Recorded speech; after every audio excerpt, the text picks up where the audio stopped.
Hi students, last క్లాస్లో మనం ఏం డిస్కస్ చేసామమ్మా? వాన్ డే గ్రాఫ్ జనరేటర్ గురించి డిస్కస్ చేస్తున్నాం.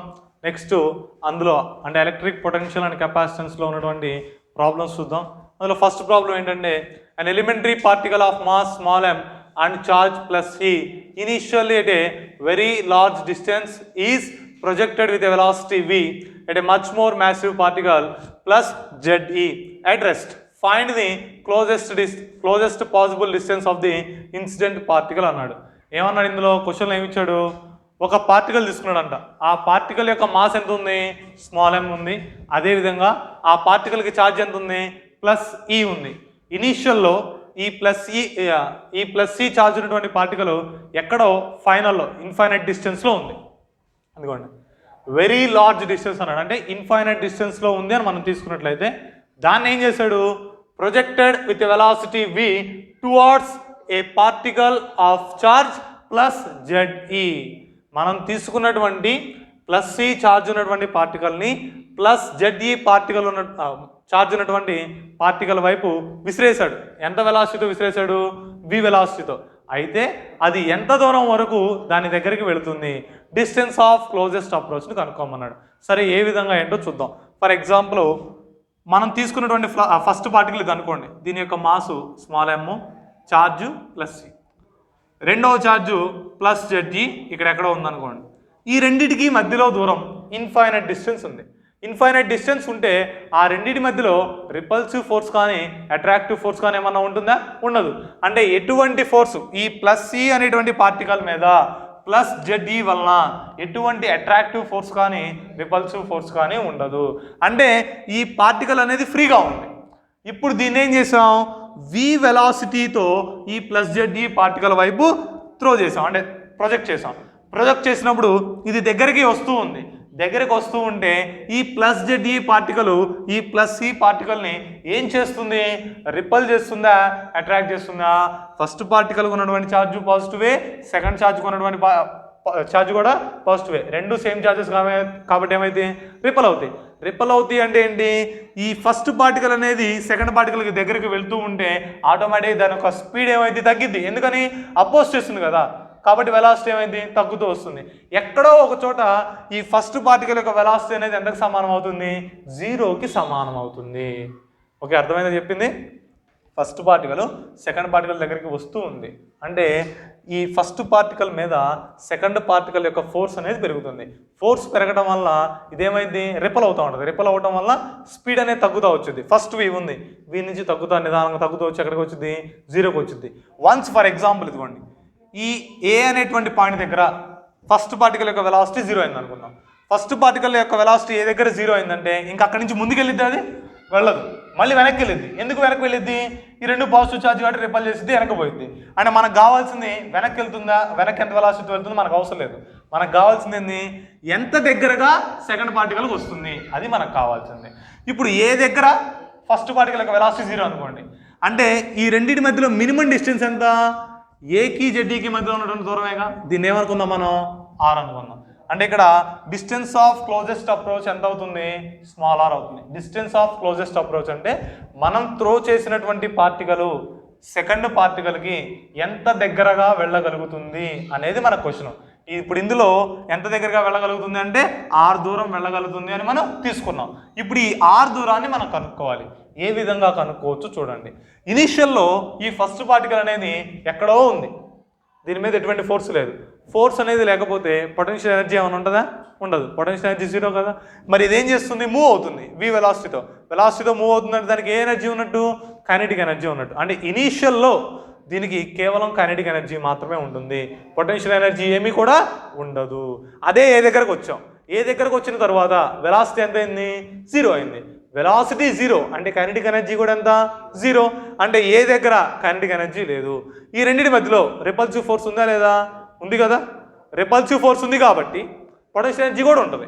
అంటే ఇన్ఫైనైట్ డిస్టెన్స్లో ఉన్నప్పుడు నథింగ్ బట్ ఇనీషియల్ స్టేజ్లో పార్టికల్కి కేవలం కైనెటిక్ ఎనర్జీ మాత్రమే ఉంటుంది, పొటెన్షియల్ ఎనర్జీ ఉండదు. ఫైనల్లో కైనెటిక్ ఎనర్జీ 0 అవుతుంది, పొటెన్షియల్ ఎనర్జీ మాత్రమే ఉంటుంది. అంటే according to law of conservation of energy ఏం రాస్తాం? Energy neither be created nor be destroyed but it can be transferred from one form to another form. అంటే ఇక్కడ ఇనీషియల్లో కైనెటిక్ ఎనర్జీ రూపంలో ఉంది, ఫైనల్కి వచ్చేసరికి పొటెన్షియల్ ఎనర్జీ కింద మారిపోయింది. ఇనీషియల్లో కేవలం కైనెటిక్ ఎనర్జీ ఉంది, ఫైనల్కి వచ్చరికి మొత్తం పొటెన్షియల్ ఎనర్జీ కింద మారిపోయింది. ఇంకా మీకు అర్థం కాకపోతే initial total energy is equal to final total energy అని రాసుకోండి. లా ఆఫ్ కన్జర్వేషన్ ఆఫ్ ఎనర్జీ అంటే ఏంటి అర్థం? ఎనర్జీ కాన్స్టెంట్గా ఉండాలి. ఇనీషియల్లో ఉన్నటువంటి ఎనర్జీ అంటే ఇనీషియల్లో కైనెటిక్ ఎనర్జీ ప్లస్ ఇనీషియల్లో పొటెన్షియల్ ఎనర్జీ. అదేవిధంగా ఫైనల్లో ఉన్నటువంటి ఎనర్జీ అంటే ఫైనల్లో కైనెటిక్ ఎనర్జీ ప్లస్ ఫైనల్లో పొటెన్షియల్ ఎనర్జీ, రెండింటిని ఈక్వల్ చేస్తే మనకు వస్తుంది initial kinetic energy. Initial kinetic energy of first particle KEI equal to ఎంత అవుతుందమ్మా? Half mv². Kinetic energy formula half mv². First పార్టికల్కి మాస్ m అనేది తీసుకున్నాం, వెలాసిటీ v అనేది తీసుకున్నాం కాబట్టి హాఫ్ mv² రాసేసాను. ఇదే విధంగా initial potential energy of first particle PEI equal to 0. ఎందుకని 0 వచ్చింది? దీని మీద ఎటువంటి రిపల్సివ్ ఫోర్స్ కానీ అట్రాక్టివ్ ఫోర్స్ కానీ లేదు. మనకి పొటెన్షియల్ ఎనర్జీ అనేది రావాలి అంటే కంపల్సరీగా ఫోర్స్ అనేది ఉండాలి. ఫోర్స్ అనేది లేకుండా పొటెన్షియల్ ఎనర్జీ రాదు. ఓకే, కాబట్టి ఇనీషియల్లో పొటెన్షియల్ ఎనర్జీ 0. ఇదే విధంగా ఫైనల్లో అంటే ఏ దగ్గర కైనెటిక్ ఎనర్జీ ఎంత? 0. ఎందుకని? ఏ దగ్గరికి వచ్చిన తర్వాత పార్టికల్కి వెలాసిటీ ఎంత అయింది? 0. అక్కడ ఆగిపోయింది అది. అంటే కైనెటిక్ ఎనర్జీ ఎంత అయింది? 0 అయింది.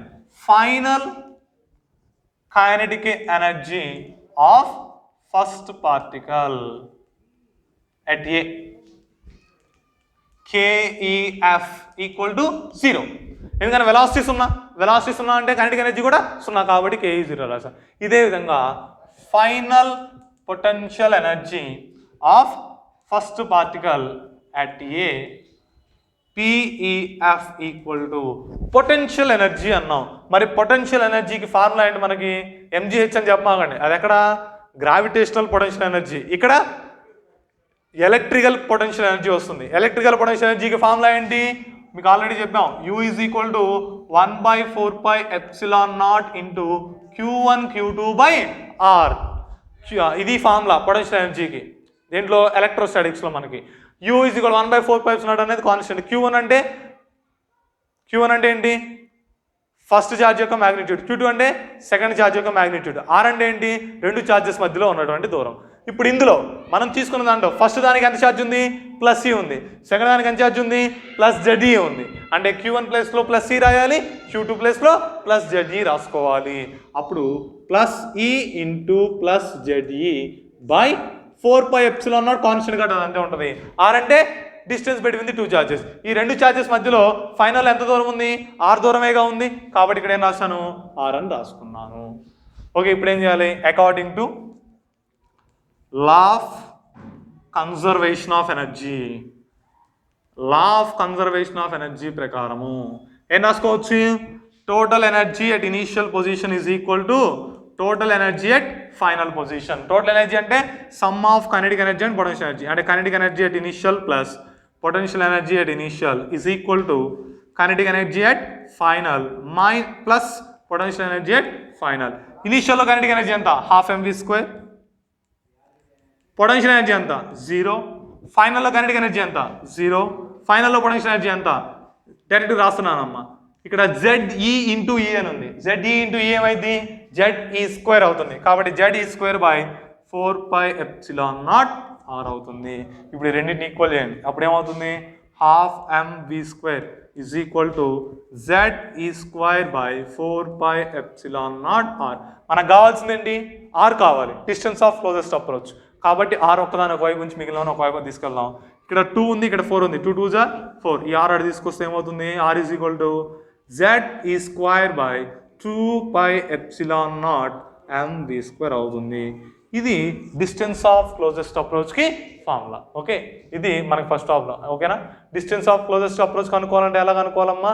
అది మ్యాక్సిమం ఎంత దగ్గరికి, ఈ రెండింటి మధ్యలో మినిమం డిస్టెన్స్ అనేది ఎంత ఉంటుందో ఫైండ్ అవుట్ చేయాలి. అంటే ఫస్ట్ పార్టికల్ అనేది సెకండ్ పార్టికల్కి ఎంత దగ్గరగా రాగలుగుతుంది, ఎంత దగ్గరగా రాగలుగుతుంది?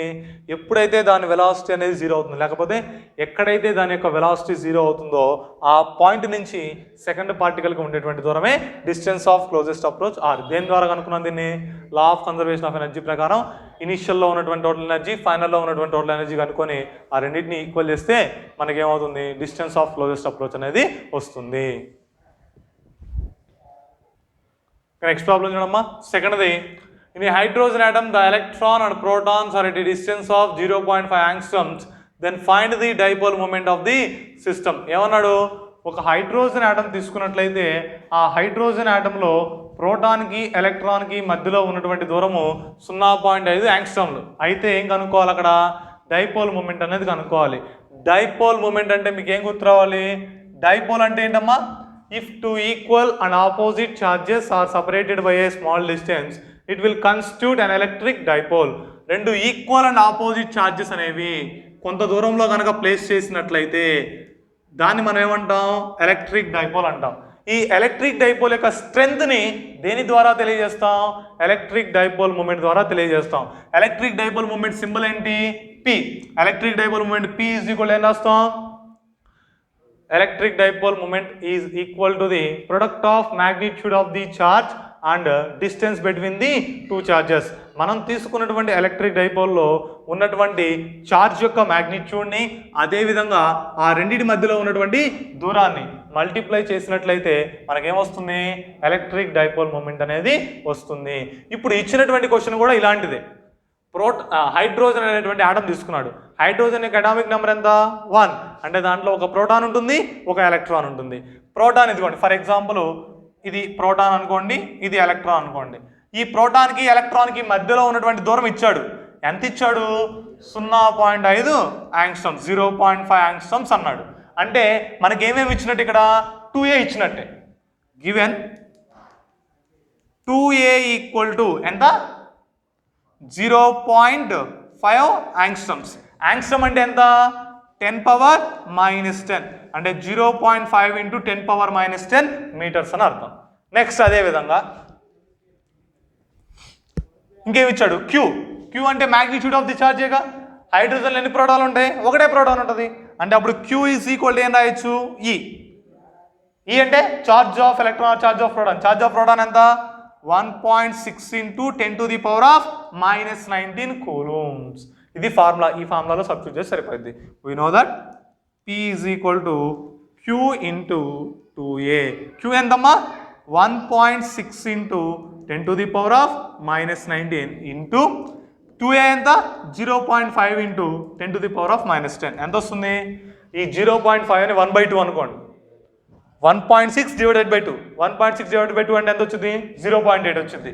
అంటే 0.8 ఇంటూ 10 ఇది -19, ఇది -10, మొత్తం ఎంత, -29 అవుతుంది.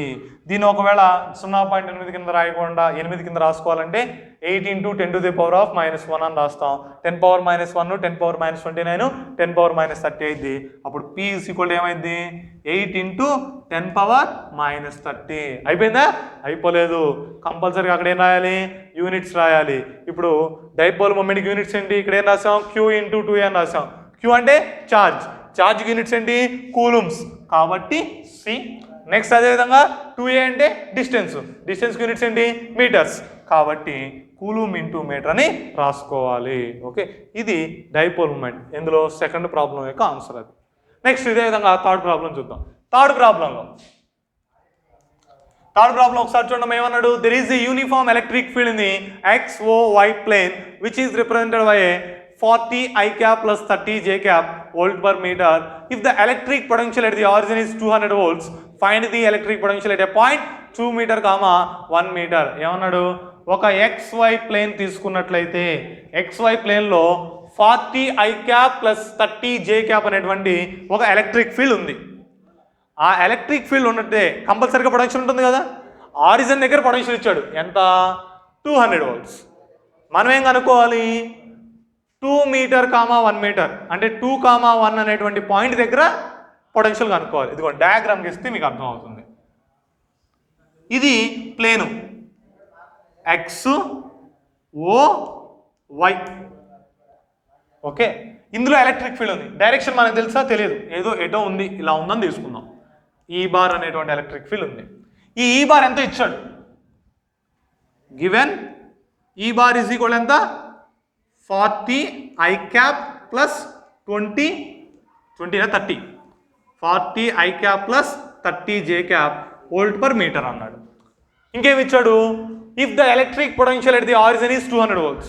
ఆరిజిన్ దగ్గర పొటెన్షియల్ అనేది 200 అన్నాడు, అంటే potential at origin V at O is equal to 200 volts అనుకోండి. మనమేం కనుక్కోవాలి, find the electric potential at the point 2 metre, 1 metre. అంటే 2 మీటర్, 1 మీటర్ దగ్గర పొటెన్షియల్ ఎంతో కనుక్కోవాలి. 2 అనేది x కోఆర్డినేట్, 1 అనేది y కోఆర్డినేట్. ఫర్ ఎగ్జాంపుల్ ఇదిగో ఉంది, x యాక్సిస్ మీద 2 ఇక్కడ ఉంది అనుకోండి, 2 మీటర్ ఇది. y యాక్సిస్ మీద 1 మీటర్ ఇక్కడ ఉంది. ఈ రెండింటినీ కలిపేటువంటి పాయింట్ అంటే ఇదేగా, ఇది 2 మీటర్, 1 మీటర్. ఇప్పుడు మనం ఏం చేయాలి, ఈ పాయింట్ దగ్గర ఫర్ ఎగ్జాంపుల్ ఈ పాయింట్ని P అనుకోండి, ఈ P అనేటువంటి పాయింట్ దగ్గర ఎలక్ట్రిక్ పొటెన్షియల్ కనుక్కోవాలి. ఏమేమి ఇచ్చాడు, ఎలక్ట్రిక్ ఫీల్డ్ ఇచ్చాడు, ఆరిజిన్ దగ్గర పొటెన్షియల్ ఇచ్చాడు. మనం ఏం చేయాలి, P దగ్గర పొటెన్షియల్ కనుక్కోవాలి. మనకి పొటెన్షియల్కి ఎలక్ట్రిక్ ఫీల్డ్కి రిలేషన్ ఏముందా, ఉంది, చెప్పాను already. E is equal to V/d ఒకటి రాయొచ్చు, అదేవిధంగా E is equal to -dV/dr అని కూడా రాసుకోవచ్చు. రెండు ఉంటాయి. E is equal to V/d ఎప్పుడు రాయాలి, E is equal to -dV/dr ఎప్పుడు రాయాలి. ఇక్కడ కూడా ఆర్ఐ రాసుకోండి, మీకు ఇబ్బంది అయితే ఎలా రాసినా పర్వాలేదు. ఫస్ట్ది E is equal to V/r ఎప్పుడు రాయాలి అంటే ఎలక్ట్రిక్ ఫీల్డ్ పొటెన్షియల్ అనేవి యూనిఫామ్గా ఉంటే అప్పుడు E is equal to V/r రాసుకోవాలి. అదే E is equal to -dV/dr ఎప్పుడు రాయాలి, E is equal to dV/dr ఎప్పుడు రాస్తామమ్మా, వేరియబుల్ అయితే, అంటే మనకి పాయింట్ టు పాయింట్ పొటెన్షియల్ కనుక మారుతూ ఉన్నట్లయితే అప్పుడు E is equal to dV/dr అని రాసుకుంటాం. ఇప్పుడు ఇక్కడ మనకి ఇచ్చినటువంటి దాంట్లో పొటెన్షియల్ అనేది మారుతుందా, మారట్లేదా, మారుతుంది కదా, పొటెన్షియల్ మారుతుంది. సరే, పొటెన్షియల్ మారింది కాబట్టి ఏమన్నా రాద్దాం, E is equal to -dV/dr అని రాసుకోవాలి. అక్కడ మైనస్ ఏం తెలియజేసింది, సైన్ డైరెక్షన్ తెలియజేసింది, కాబట్టి దాన్ని పక్కన పెట్టండి. E is equal to dV/dr తీసుకుందాం. E is equal to dV/dr తీసుకున్నట్లయితే మనకు కావాల్సింది పొటెన్షియల్, ఎలక్ట్రిక్ ఫీల్డ్ తెలుసు. అంటే ఏం చేద్దాం, మనకు కావాల్సిన దాన్ని లెఫ్ట్ LHSలో ఉంచుకుంటాం, తెలిసిని RHSలో ఉంచుకుంటాం. dV ఒకవైపు ఉంచి మిగిలిన వైర్ని ఒకవైపు తీసుకురండి, -EdR అవుతుంది. అయితే ఇక్కడ ఎలక్ట్రిక్ ఫీల్డ్ అనేది వెక్టారే, పొజిషన్ అనేది కూడా వెక్టార్, కాబట్టి dV is equal to -E bar dot dr bar అని రాసుకోవచ్చు. dr బార్ అనేది ఎంత, dr బార్ అంటే ఏంటి, ఓకి పీకి మధ్యలో ఉన్నటువంటి దూరాన్ని వెక్టార్ రూపంలో మనం చూపించటం. ఇప్పుడు ఓకి పీకి మనం ఒక వెక్టార్ గీసాం అనుకోండి, ఇక్కడ ఆరిజిన్ ఉంది కాబట్టి డైరెక్ట్గా మనం ఆరిజిన్ ఉంటే పొజిషన్ వెక్టార్ రాయడం తెలుసు కదా, డైరెక్ట్గా ఇక్కడ x component into I cap రాస్తాం, y component into J cap రాస్తాం, Z component into K cap రాస్తాం. మూడింటికి మధ్యలో ప్లస్ పెడితే సరిపోతుంది. ఇక్కడ కూడా అలాగనే ఫస్ట్ కాంపోనెంట్ ఎంత, x కాంపోనెంట్ 2 కాబట్టి 2 పక్కన I క్యాప్ పెట్టాను. తర్వాత y కాంపోనెంట్ 1 కాబట్టి 1 పక్కన J క్యాప్, రెండింటికి మధ్యలో ప్లస్, అప్పుడు dr బార్ వస్తుంది. ఈ బార్ ఇచ్చాడు ఆల్రెడీ, ఇప్పుడు ఈ బార్ని dr బార్ని సబ్స్టిట్యూట్ చేద్దాం. ఎంత అవుతుంది, dV is equal to -E bar అన్నాం. ఈ బార్ ఎంత, 40 I cap plus 30 J cap dot dr bar ఎంత, 2 I cap plus J cap. Okay, ఎంత వస్తుంది చూడమ్మా. మనం డాట్ ప్రొడక్ట్ చేసేటప్పుడు ఏం చేయాలి, I క్యాప్ టర్మ్స్ని మల్టిప్లై చేయాలి, J క్యాప్ టర్మ్స్ని మల్టిప్లై చేయాలి, K క్యాప్ టర్మ్స్ని మల్టిప్లై చేయాలి, మూడింటిని యాడ్ చేసుకోవాలి. ఇక్కడ కూడా అలానే 40 I cap into 2 I cap అనేది, అంటే 40 I cap dot 2 I cap ఎంత వచ్చింది, 80 వచ్చింది, 40 into 2. Next 30 J cap into J cap అంటే 30 వచ్చింది, ప్లస్ 30. ఈ రెండింటికి ముందు మైనస్ ఉంది కాబట్టి మైనస్. ఇప్పుడు dV ఈజ్ ఈక్వల్ టు ఎంత అవుతుంది, -110 అవుతుంది. dV అంటే డిఫరెన్స్ ఇన్ ది పొటెన్షియల్ అనేగా, ఎక్కడ ఉన్నటువంటి డిఫరెన్స్ ఇది, ఆరిజిన్కి పాయింట్కి మధ్యలో ఉన్నటువంటి డిఫరెన్స్.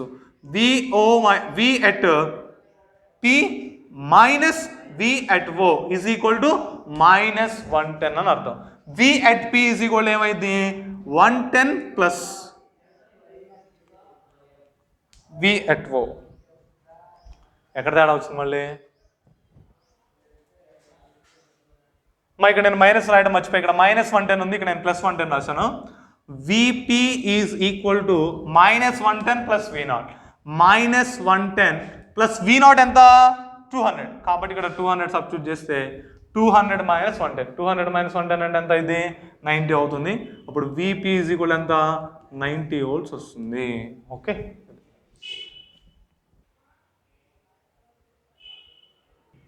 నెక్స్ట్ ప్రాబ్లం చూడమ్మా. An equilateral triangle has a side length capital L. A charge plus Q is kept at the centroid of the triangle.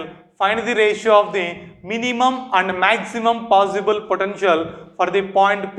P is a point on perimeter అన్నాడు. అంటే ఏంటి, ఒక equilateral triangle తీసుకొని ఆ equilateral triangle యొక్క centroid దగ్గర మనం plus Q అనేటువంటి ఛార్జ్ని ప్లేస్ చేసినట్లయితే దాని చుట్టూ కొంత ఎలక్ట్రిక్ పొటెన్షియల్ అనేది డెవలప్ అవుతుంది. అయితే ఆ ట్రయాంగిల్లో ఎక్కడైతే మ్యాక్సిమం పొటెన్షియల్ ఉంటుందో ఆ మ్యాక్సిమం పొటెన్షియల్ని, ఎక్కడైతే మినిమం పొటెన్షియల్ ఉంటుందో ఆ మినిమం పొటెన్షియల్ని రెండింటినీ ఫైండ్ అవుట్ చేసి వాటి యొక్క రేషియోని ఫైండ్ అవుట్ చేయడం అన్నాడు.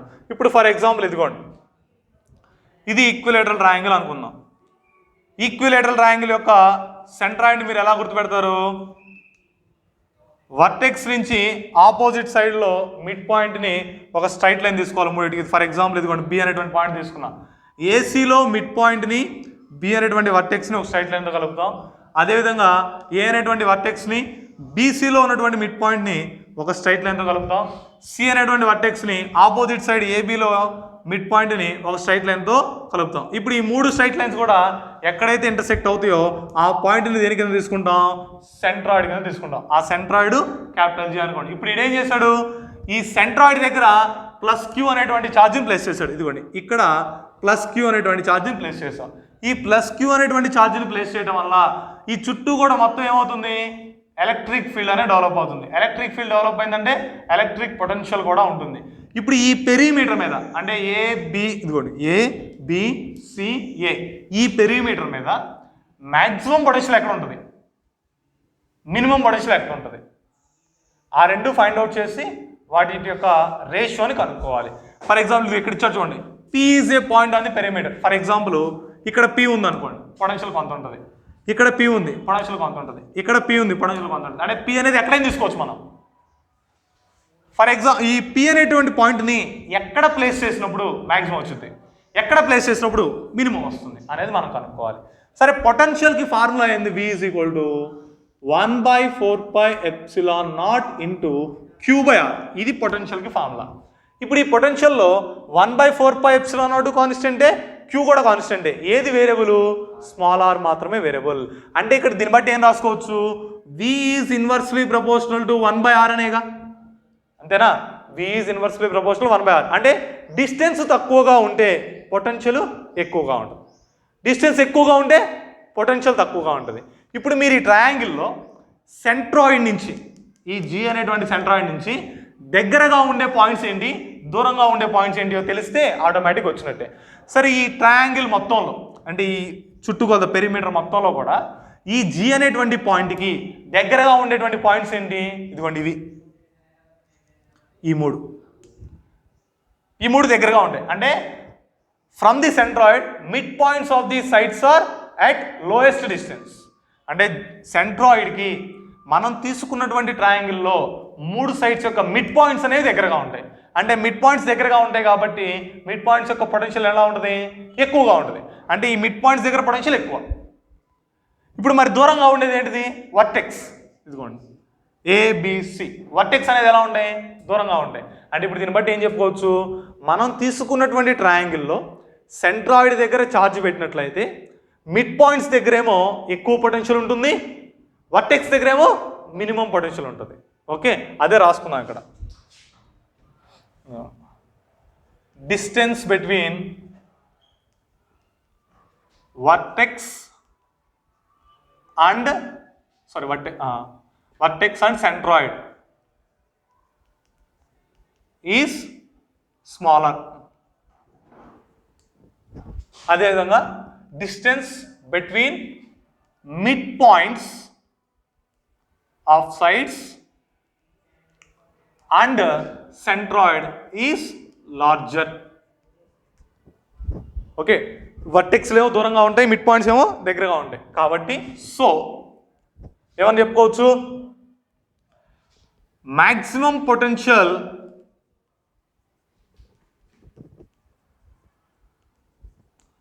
Is observed at mid points. అదేవిధంగా minimum potential is observed minimum potential is observed at vertex. ఇది ఎలా రాసాను అర్థమైంది కదమ్మా. పొటెన్షియల్ అనేది డిస్టెన్స్కి ఇన్వర్స్లీ ప్రపోర్షనల్గా ఉంటుంది. డిస్టెన్స్ అనేది తక్కువగా ఉంటే పొటెన్షియల్ ఎక్కువగా ఉంటుంది, డిస్టెన్స్ ఎక్కువగా ఉంటే పొటెన్షియల్ తక్కువగా ఉంటుంది. మనం తీసుకున్నటువంటి ట్రయాంగిల్లో సెంట్రాయిడ్స్కి మిడ్ పాయింట్స్ అనేవి దగ్గరగా ఉంటాయి కాబట్టి వాటి దగ్గర పొటెన్షియల్ అనేది ఎక్కువగా ఉంటుంది. వర్టెక్స్కి సెంట్రాయిడ్కి మధ్యలో ఉన్నటువంటి దూరం ఎక్కువగా ఉంటుంది కాబట్టి వర్టెక్స్ దగ్గర పొటెన్షియల్ అనేది తక్కువగా ఉంటుంది. అయితే ఇప్పుడు మనం కనుక్కోవాల్సింది ఏంది, ఈ సెంట్రాయిడ్కి వర్టెక్స్కి ఎంత దూరం ఉంటుంది, సెంట్రాయిడ్కి మిడ్ పాయింట్కి ఎంత దూరం ఉంటుంది, ఆ రెండు కనుక్కుంటే అయిపోతుంది. సరే ఏ విధంగా కనుక్కోవచ్చు చూడండి. నేను ఇదిగోండి ఇది మొత్తం తీసుకోవట్లేదు, ఇంతవరకు తీసుకుంటున్నా, ఇంతవరకే. ఈ పాయింట్ని ఏమనుకుందాం, డి అనుకుందాం. G D B. ఓకే, ఇప్పుడు ఇక్కడ చూడండి అమ్మా, ఈక్విలేటరల్ ట్రయాంగిల్ అన్నాం. ఈక్విలేటరల్ ట్రయాంగిల్లో మూడు సైడ్స్ ఎలా ఉంటాయి, ఈక్వల్గా ఉంటాయి. మూడు యాంగిల్స్ కూడా ఈక్వల్గా ఉంటాయి. ఒక్కొక్క యాంగిల్ ఎంత, 60 degrees. దేనికని మొత్తం టోటల్ 180 ఉండాలి, మూడు సమానంగా ఉండాలి కాబట్టి 180/3 60 వచ్చింది. అంటే ఏ దగ్గర యాంగిల్ 60నే, బి దగ్గర యాంగిల్ 60నే, సి దగ్గర యాంగిల్ 60నే. ఇదేంటిది, మిరీడియన్ అంటే కరెక్ట్గా మిడిల్ నుంచి వచ్చింది. మొత్తం 60 degrees. ఇది మిరీడియన్ కాబట్టి ఇంతవరకు ఎంత అయింది, 30 degrees అయింది. అంటే బి దగ్గర యాంగిల్ ఎంత, 30 degrees. ఇంకేమన్నా తెలుసా ఇక్కడ, వాడు ఏమని ఇచ్చాడు చూడండి, has a side length L అన్నాడు. అంటే ప్రతి దాని యొక్క లెంత్ ఎల్ ఉంటుంది. అంటే ఇప్పుడు బి నుంచి సికి మొత్తం ఎంత దూరం ఉంటుంది, ఎల్ దూరం ఉంటుంది. డి అనేది ఏంటిది, మిడ్ పాయింట్ కాబట్టి బి నుంచి డికి ఎంత దూరం ఉంటుంది, L/2 ఉంటుంది. అంటే ఇప్పుడు బి నుంచి డికి దూరం ఎంత, L/2. ఇప్పుడు ఈ రెండిట్లో మనకేం కావాలి, వర్టెక్స్కి సెంట్రాయిడ్కి మధ్యలో దూరం కావాలి, వర్టెక్స్కి మిడ్ పాయింట్కి మధ్యలో దూరం కావాలి. వర్టెక్స్ ఇదిగోండి జి, మిడ్ పాయింట్ డి అంటే జీడి కావాలి. అదేవిధంగా vertex G centroid G, vertex B అంటే జీకి బికి మధ్యలో కూడా దూరం అనేది మనకు కావాలి. అంటే ఇక్కడ జీబీ కనుక్కోవాలి, జీడీ కనుక్కోవాలి. ముందు ఏది కనుక్కుందాం, జీబీ కనుక్కుందాం, జీడీ కనుక్కుందామా, మీ ఇష్టం ఏది కనుక్కున్నా పర్వాలేదు. జీబీ తీసుకోండి, జీబీ కనుక్కుందాం అనుకోండి. జీబీ అనేది ఎలా ఉంది, అడ్జసెంటా హైపోటెన్యూసా, అడ్జసెంట్. మనకేం తెలుసు, అడ్జసెంట్ తెలుసు. ఓకే, అడ్జసెంట్ తెలుసు, హైపోటెన్యూస్ కావాలి. అడ్జసెంట్ తెలిసి హైపోటెన్యూస్ కావాలంటే ఏం చేయాలి, కాస్ ఆఫ్ ప్లేసెస్ సరిపోతుందిగా. కాస్ తీటా ఈక్వల్ టు అంటే కాస్ 30 ఈక్వల్ టు ఏం రాయొచ్చు, adjacent by hypotenuse. Adjacent BD, hypotenuse GB. మనకు కావాల్సింది జీబీ కదా, జీబీ ఒకటి ఒక వైపు తీసుకురండి, మిగిలిన ఒక వైపు తీసుకురండి. అప్పుడు GB is equal to beedi ఎంత, L/2. L/2 కాస్ 30 ఎంత, √3/2 అంటే L/2 ఇంటూ √3/2. 2 క్యాన్సిల్ అయితే ఏమొచ్చింది, GB is equal to L/√3 అవుతుంది. ఇదే విధంగా ఇంకేం కనుక్కోవాలి, జీడీ కూడా కనుక్కోవాలి. జీడీ ఎలా వస్తుంది, జీడీ అనేది ఎలా ఉంది, ఈ ట్రయాంగిల్లో ఆపోజిట్గా ఉంది, అడ్జసెంట్గా ఉంది, హైపోటెన్యూస్గా ఉందా, ఆపోజిట్ ఉంది. ఏం తెలుసు, అడ్జసెంట్ తెలుసు. ఆపోజిట్కి అడ్జసెంట్కి మధ్యలో రిలేషన్ ఏంటిది, tan θ is equal opposite by అడ్జసెంటేగా. కాబట్టి ఏం చేద్దాం, tan θ అప్లై చేద్దాం. tan θ అప్లై చేస్తే tan θ ఈజ్ ఈక్వల్ టు ఏం రాయాలి, tan θ అన్నాం, ఇక్కడ θ అప్లై చేస్తే ఎంత ఉంది, 30 ఉంది. కాబట్టి tan 30 degrees is equal to opposite by adjacent. అంటే జీడి బై ఏం రాయాలి, బీడి అని రాసుకోవాల్సి ఉంటుంది. మనకు కావాల్సింది జీడి కాబట్టి బీడి తీసుకొద్దాం. అప్పుడు ఏమైంది, G into D is equal to tan 30 ఎంత, tan 30 1/√3 √3 1/√3 కాబట్టి 1/√3 రాసుకుందాం. నెక్స్ట్ ఈ బీడీ కూడా ఇటు వస్తుందిగా, బి నుంచి డి కొంటే దూరం ఎంత, L/2. అప్పుడు ఏమైంది, L/2 ఇంటూ √3 అవుతుంది. అంటే జీడీ is equal to L/√3, GB is equal to L/√3. సరే ఈ రెండిట్లో ఏ డిస్టెన్స్ దగ్గర మనకి మినిమం వస్తుంది, ఏ డిస్టెన్స్ దగ్గర మ్యాక్సిమం వస్తుంది, నాకు ఇక్కడ రాసేది maximum potential is observed at mid points. Mid points దగ్గర మ్యాక్సిమం పొటెన్షియల్ వస్తుంది. ఇందులో మిడ్ పాయింట్ దగ్గర డిస్టెన్స్ ఏది, జీడీ. అంటే ఈ జీడీ దగ్గర మనకేమవుతుంది, మ్యాక్సిమం పొటెన్షియల్ వచ్చింది. జీబీ దగ్గర మినిమం పొటెన్షియల్ వచ్చింది. Minimum equal to V minimum equal to potential రాయాలి. ఫార్ములా ఏంది, 1/4πε0 ఇంటూ Q/R. 1/4πε0 కాన్స్టెంట్ కాబట్టి అంతే రాశాను. Q అంటే మ్యాగ్నిట్యూడ్ ఆఫ్ ది ఛార్జ్. ఇక్కడ మనం తీసుకున్నటువంటి ఛార్జ్ యొక్క మ్యాగ్నిట్యూడ్ ఎంత? ప్లస్ క్యూ, కాబట్టి క్యూ అనే రాశాను. నెక్స్ట్ ఆర్ అంటే డిస్టెన్స్ రాయాలి, అంటే మనం ఎక్కడి నుంచి ఎక్కడికి పొటెన్షియల్ కనుక్కున్నామో ఆ డిస్టెన్స్ రాసుకోవాలి. ఇప్పుడు ఛార్జ్ క్యూకి వర్టెక్స్కి మధ్యలో ఉన్నటువంటి దూరం ఎంత? జీబీ, అంటే జీబీ దగ్గర మినిమం పొటెన్షియల్ వస్తుందని చెప్పాం, కాబట్టి ఇక్కడ జీబీ అని రాసుకుంటే సరిపోయింది. జీబీ ఎంత? L/√3 కనుక్కున్నాం కదా, జీబీ ఈజ్ కూడా L/√3. L/√3 సబ్స్టిట్యూట్ చేయండి. Q/4πε0 ఇంటూ L/√3 అవుతుంది. ఓకే, అయిపోయిందా? నెక్స్ట్ ఇది మినిమం, ఇదే విధంగా మ్యాక్సిమం కనుక్కోవాలి. వి మ్యాక్సిమం ఎక్కడ వచ్చింది? మ్యాక్సిమం అనేది ఎప్పుడు వస్తుంది? డిస్టెన్స్ తక్కువగా ఉంటే మ్యాక్సిమం పొటెన్షియల్ వచ్చింది. డిస్టెన్స్ ఎక్కడ తక్కువ? ఇదిగో ఇక్కడ రాసా, maximum potential is observed at mid points అన్నాం. మిడ్ పాయింట్కి సెంట్రాయిడ్కి మధ్యలో ఉండే దూరం ఇదిగోండి, ఇది సెంట్రాయిడ్, ఇది మిడ్ పాయింట్, రెండింటి మధ్యలో ఉండే దూరం జీడీ ఆడ అనుకున్నాగా L/2√3. అప్పుడు వి మ్యాక్సిమం ఈజ్ కూడా ఎంత వచ్చింది? 1/4πε0 ఇంటూ Q/GD వస్తుంది, అంటే Q/4πε0 ఇంటూ GD ఎంత? L/2√3. మనం ఏం కనుక్కోవాలి? రేషియో కనుక్కోవాలి. V minimum by V maximum equal to ఎంత వస్తుంది చూడండి ఒకసారి. Q/4πε0 into L/√3, Q/4πε0 into L/2√3. డినామినేటర్లో కనుక రేషియో ఉంటే రివర్స్ అవుతుంది కదా, డైరెక్ట్గా రాస్తా చూడండి. ఇదిగో న్యూమరేటర్ ఇది Q/4πε0 ఇంటూ L/√3. డినామినేటర్లో వి మ్యాక్సిమం ఉంది, ఈ వి మ్యాక్సిమం కూడా రేషియో కాబట్టి డైరెక్ట్గా రివర్స్ చేసి రాసేస్తున్నా. Q into 4πε0 into L/2√3 by Q. Okay, ఇది ఇప్పుడు ఏం క్యాన్సిల్ అవుతుంది చూడండి అమ్మా. Q క్యాన్సిల్ అవుతుంది, 4πε0 క్యాన్సిల్ అవుతుంది, ఈ L కూడా క్యాన్సిల్ అవుతుందిగా, L కూడా క్యాన్సిల్ అవుతుంది. ఇక్కడ 1/√3 ఉంది, రివర్స్ అయితే √3 అయింది, ఇంటూ ఇక్కడ 1/2√3 ఉంది, 1/2√3. √3 క్యాన్సిల్ అయితే ఎంత వచ్చింది?